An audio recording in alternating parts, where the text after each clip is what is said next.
Moikka! Katsotaan tällä videolla, miten voidaan tehdä yksinkertaisesti kaavioita tulemaan raportille, eli ei tarvitse erikseen viedä Exceliin ja tehdä kaavioita. Ja meidän pitää olla täällä muokkaa raporttia osuudessa. Voidaan tehdä mille vaan tietotyypille, nyt mä oon yrityksillä. Sitten täältä löytyy tällainen painike kuin kaavio. Mä voin valita millä tiedolla mä haluan jaotella sen mun kaavion tästä.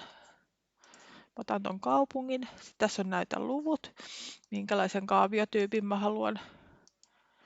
Ja käytetään ja millä tiedolla, eli summauksella vai määrällä. Painetaan tallenna.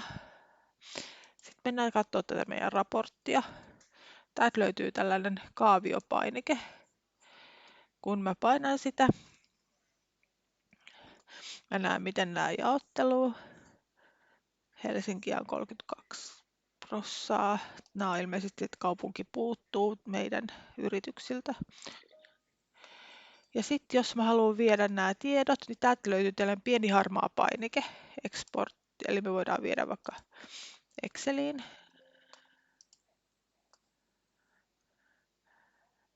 Eli täällä on sitten ne tiedot.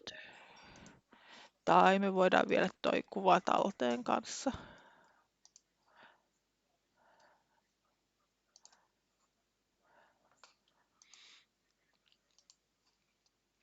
Ja me voidaan tosiaan käyttää tätä muillekin tietotyypeille.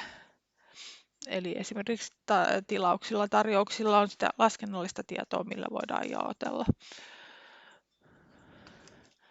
Okei, kiitos.